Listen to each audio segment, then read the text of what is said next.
Yahuwah, Book of Daniel, Chapter 1. Daniel and the Kings of Babylon.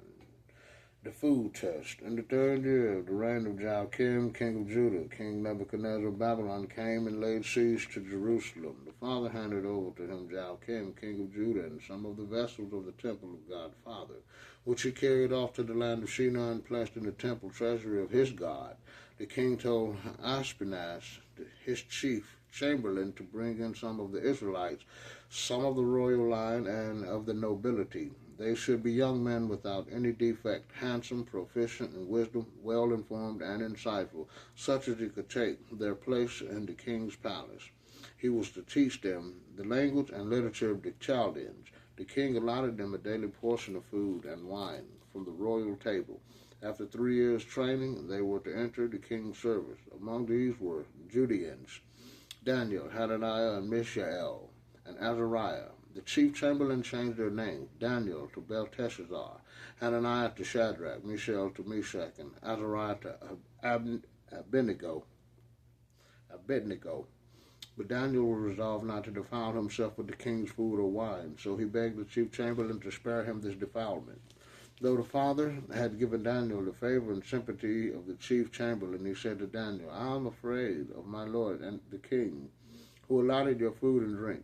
If he sees that you look thinner in comparison to the other young men of your age, you will endanger my life with the king. Then Daniel said to the guardian, whom the chief chamberlain had put in charge of Daniel, Hananiah, Mishael, and Azariah, please test your servants for 10 days. Let us be given vegetables to eat and water to drink. Then see how we look in comparison with the other young men who eat from the royal table, and treat your servants according to what you see. He agreed to this request and tested them for 10 days. After 10 days, they looked healthier and better fed than any of the young men who had ate from the royal table. So the steward continued to take away the food and wine they were to receive, and gave them vegetables. To these 4 young men, God the Father gave knowledge and proficiency in all literature and wisdom, and to Daniel the understanding of all visions and dreams. At the end of the time the king had specified for their preparation, the chief chamberlain brought them before Nebuchadnezzar. When the king had spoken with all of them, none was found equal to Daniel, Hananiah, Mishael, and Azariah. And so they entered the king's service. In any question of wisdom or understanding which the king put to them, he found them 10 times better than any of the magicians and enchanters in his kingdom. Daniel remained there until the first year of King Cyrus. 2. Nebuchadnezzar's dream. In the 2nd year of his reign, King Nebuchadnezzar had a dream which left his spirit to no rest, and robbed him of his sleep. So he ordered that the magicians, enchanters, sorcerers, and Chaldeans be summoned to interpret the dream for him. When they came and presented themselves to the king, he said to them, I had a dream which will allow my spirit no rest until I know what it means. The Chaldeans answered the king in Aramaic, O king, live forever. Tell your servant the dream, and we will give its meaning. The king answered the Chaldeans, This is what I have decided. Unless you tell me the dream and its meaning, you shall be cut to pieces, and your house is made into a refuse heap. But if you tell me the meaning of the dream, you shall receive from me gifts and presents and great honors. Therefore tell me the dream and its meaning. Again they answered, Let the king tell the servants the dream, and we will give its meaning. But the king replied, I know for certain that you are bargaining for time, since you know what I have decided. If you do not tell me the dream, there can be but one decree for you. You have conspired to present a false and deceitful interpretation to me until the crisis is past. Tell me the dream, therefore, that I may be sure that you can also give its correct interpretation. The Chaldeans answered the king, There is not a man on earth who can do what you ask, O king. Never has any king, however great and mighty, asked such a thing of any magician, enchanter, or Chaldean. What you demand, O king, is too difficult. This is no one who can tell it to the king except the gods, who do not dwell among people of flesh. At this the king became violently angry, and ordered all the wise men of Babylon to be put to death. When the decree was issued that the wise men should be slain, Daniel and his companions were also sought out. Then Daniel prudently took counsel with Ariel, the chief of the king's guard, who had set out to kill the wise men of Babylon. He asked Ariel, the officer of the king, What is the reason for this harsh order from the king? When Arioch told him, Daniel went and asked for time from the king that he might give him the interpretation. Daniel went to the home and informed his companions, Hananiah, Mishael, and Azariah, that they might implore the mercy of God of heaven in regard to this mystery, so that Daniel and his companions might not perish with the rest of the wise men of Babylon. During the night, the mystery was revealed to Daniel in a vision, and he blessed the God of heaven.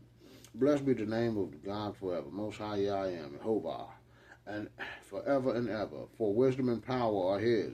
He causes the changes of the times and seasons, establishes kings and deposes them. He gives them wisdom to the wise, and knowledge to those who understand. He reveals deep and hidden things and knows what is in the darkness, for the light dwells with him. To you, Father, of my ancestors I give thanks and praise, because you have given me wisdom and power. Now you have shown me what we asked of you. You have made known to us the king's dream.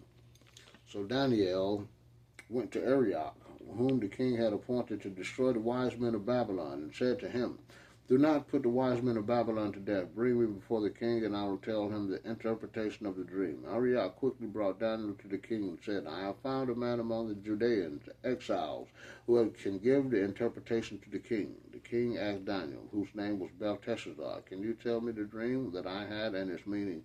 In the king's presence, Daniel made this reply, The mystery about which the king has inquired, the wise men, enchanters, magicians, and diviners could not explain to the king. There is a God in heaven who reveals mysteries, and he has shown King Nebuchadnezzar what is to happen in the last days. This was your dream, the visions you saw as you lay in bed. And to you in your bed there came thoughts about what should happen in the future.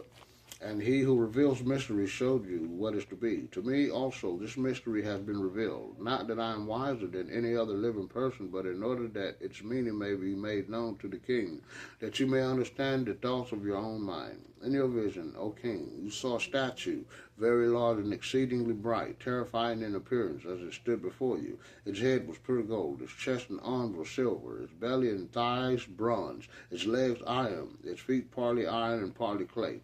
While you watched, a stone was hewn from a mountain without a hand being put to it, and it struck its iron and clay feet, breaking them in pieces. The iron, clay, bronze, silver, and gold all crumbled at once, and fine as the shaft on the threshing floor in summer, and the wind blew them away without leaving a trace. But the stone that struck the statue became a great mountain and filled the whole earth. This was the dream. The interpretation we shall also give in the king's presence. You, O king, are the king of kings. To you, the God of heaven, has given dominion and strength, power and glory. Human beings, wild beasts, the birds of the air, wherever they may dwell, he has ordered over to you, making you rule over them all. You are the head of gold. Another kingdom shall take your place, inferior to yours. Then a third kingdom of bronze, which shall rule over the whole earth. There shall be a fourth kingdom, strong as iron, and it shall break in pieces and subdue all these others, just as iron breaks it in pieces and crushes everything else, the feet and the toes. You saw partly of clay and partly of iron, meaning that it shall be a divided kingdom, but yet have some of the hardness of iron. As you saw the iron mixed with clay, tile, and the toes partly iron and partly clay. The kingdom shall be partly strong and partly fragile. The iron mixed with clay means that they shall seal their alliances by intermarriage, but they shall not stay united anymore. And iron mixes with clay. In the lifetime of those kings, the God of heaven will set up a kingdom that shall never be destroyed or delivered up to the other people. Rather, it shall break in pieces all these kingdoms and put an end to them, and it shall stand forever. And that is the meaning of the stone you saw hewn from the mountain without the hand being put to it, which broke in pieces the iron, bronze, clay, silver, and gold. The great God has revealed to the king what shall be in the future. This is exactly what you dreamed, and its meaning is pure. Is sure. The king Nebuchadnezzar fell down and worshipped Daniel, and ordered sacrifice and incense offered to him. And Daniel said to the king, Truly your God. To Daniel, the king said, Truly your God is the God of heaven, the God of gods, and the Lord of kings, and a revealer of mysteries. That is why you were able to reveal this mystery. He advanced Daniel to a high post, gave him many generous presents, made him ruler of the whole province of Babylon and chief prefect over all the wise men of Babylon. At Daniel's request, the king made Shadrach, Meshach, and Abednego administrators of the province of Babylon, where Daniel remained in the king's court.